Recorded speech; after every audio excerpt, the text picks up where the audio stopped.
Mas Tensen. Di Kabupaten Three Kingdom, Kecamatan Wei, itu ada sebuah desa nelayan kecil gitulah di pinggir pantai.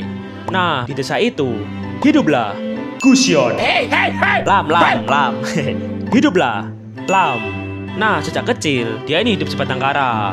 Ortunya dia ini nggak tahu, mokat, minggat, ya wis nggak tahu lah. Gak dikasih tahu Mas Tensen.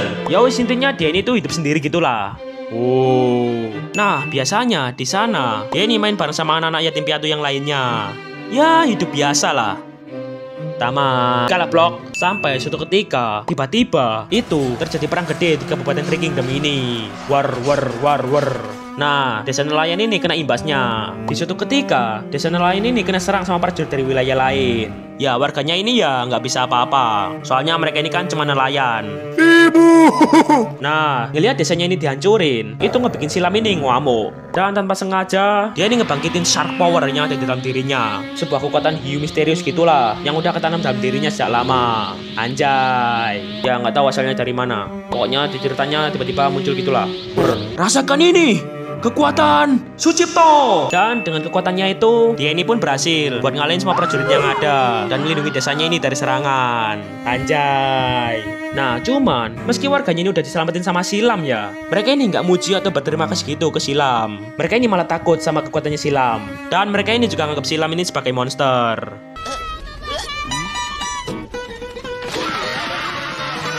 Dan sejak saat itu Silam ini pun dijauhi dan hidup dalam kesendirian.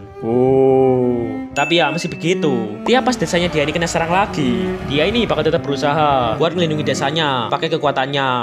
Ya meski ya hal itu ngebikin warganya ini jadi makin takut sama dia.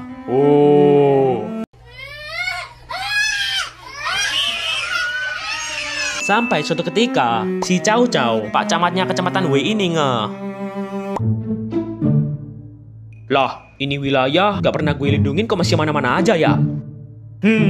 Dan si Cao Cao ini pun langsung belusukan ke sana. Dan di saat itulah si Cao Cao ini meet and greet sama Silam. Nah, si Cao Cao ini ngeliat potensi kekuatan gede dalam diri Silam ini. Akhirnya si Cao Cao ini pun mutusin buat mengut Silam ini buat dibawa ke tempat camp pelatihan Kecamatan Wei, biar Silam ini bisa dirawat buat jadi lebih kuat. Ayo, ikut Om aja deh. Nanti Om kasih makan sama iPhone. Dan ya, Silam yang nggak punya tempat tinggal dan dibenci sama warga nelayan ini ya nggak punya pilihan lain. Akhirnya ya dia ini nurut aja. Oke. Nah, di camp pelatihan Wei, dia ini berlatih terus-terusan buat ngendalin shark powernya. Pagi, siang, malam, senja. Dan karena hal itu, akhirnya Silam ini pun tumbuh gede jadi lulusan tergege di camp pelatihan itu.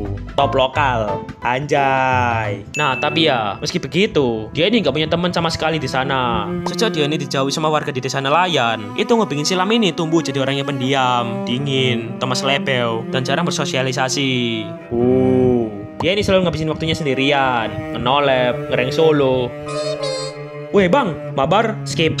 Dia ini nganggep kalau dirinya ini cuma sebuah makhluk buangan dan gak pantas dikasihani. Nah, di sisi lain, si Cao Cao ini ngeliat kegigihannya Silam ini makin berkembang. Leuga nih. Akhirnya si Cao Cao ini pun mutusin buat ngangkat Silam ini buat jadi pasukan asasinnya. Jadi ya Silam ini jadi kayak Petrusnya kerajaan gitulah. Dia ini selalu dikasih misi gitu buat ngebunuh orang yang ngancam kekuasaannya si Cao Cao ini. Gomen, amanai. Dan di tiap misinya semakin banyak orang yang dia bunuh. Akhirnya itu ngebikin Silam ini pun berubah jadi asasin yang berhati dingin dan tak berperasaan. Hujan lagi. Entah mengapa, selalu turun hujan setiap aku menjalankan misi. Namaku Lam. Aku asasin dari Ye. Target kali ini adalah seorang anak bernama Chai.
Dia menyelamatkan aku.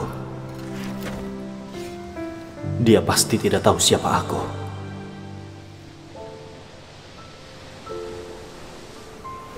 Ini adalah sebuah pulau. Sepertinya aku tidak akan pergi untuk sementara waktu.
Hari itu aku menyadari bahwa aku hidup dalam kegelapan.